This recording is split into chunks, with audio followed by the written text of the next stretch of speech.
In the Hebrew language, the word that we translate in English as sin actually has a wide range of meanings. And one of those is to miss the mark.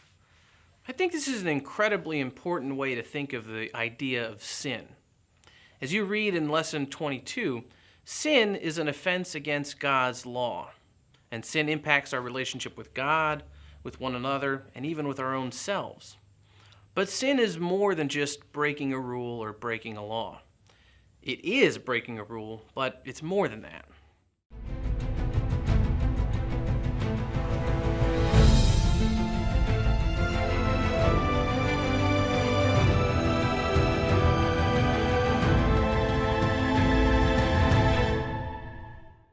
Think of what it means to miss the mark.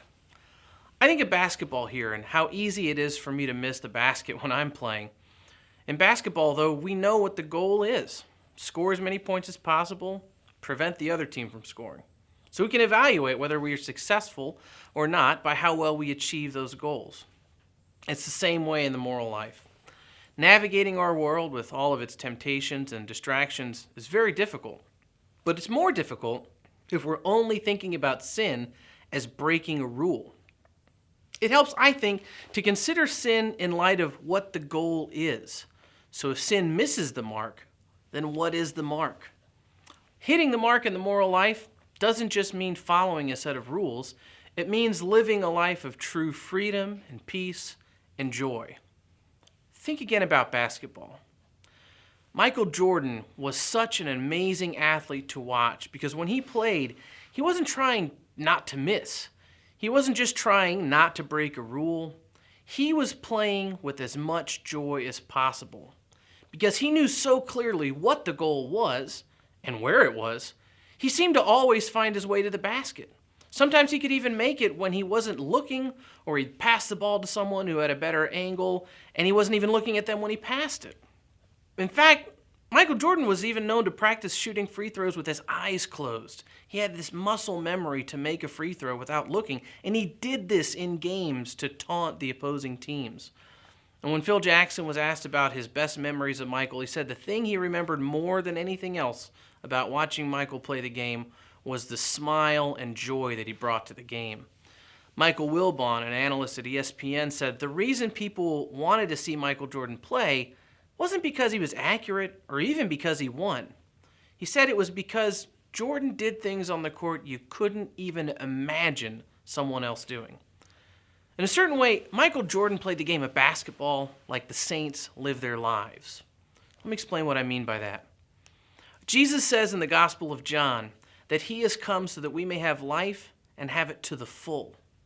And the purpose of the church reminding us about sin and temptation is not to create a bunch of Catholics who wander around worrying about breaking rules. Rather, it's to remind us what our goal is, what the true purpose of our life is, and to help keep us on track. And when we see it this way, I think it brings venial and mortal sins into better light. So venial sins then are not simply a minor offense, something we don't need to worry about.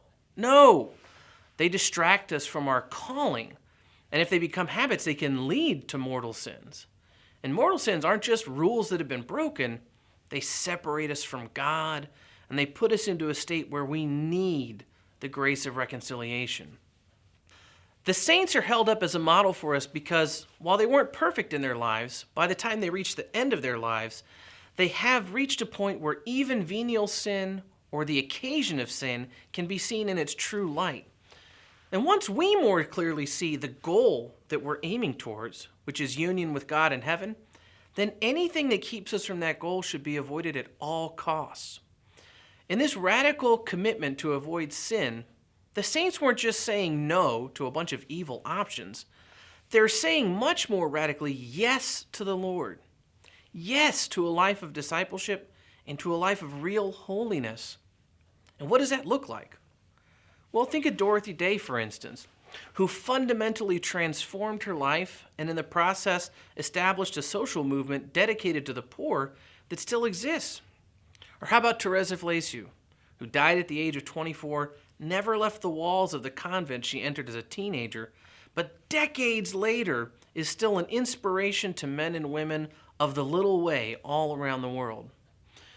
So once we recognize the end goal that we're aiming toward, and we know that sin keeps us from that, then what should we do? Well, as we read in Lesson 22, there are many things that all Catholics and really all Christians should do to avoid sin. First and foremost, we have to be honest with ourselves. We need to recognize the areas and ways in which we have been tempted in the past and stay away from them. A lot of times, this just means setting up good and healthy routines, having boundaries, and a schedule to avoid the times and circumstances in which we're likely to sin. Second, prayer is so critical. This is also an area where habits and routines can be really powerful.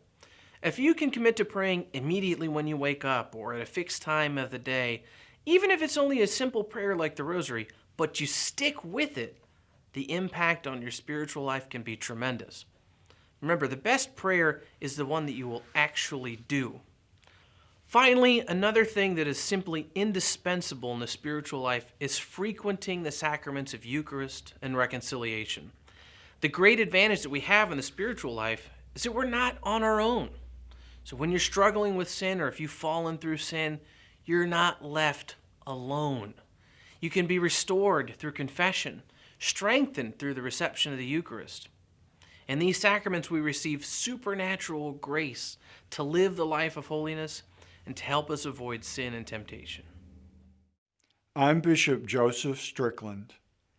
Thank you so much for viewing this episode of The Way of Christ.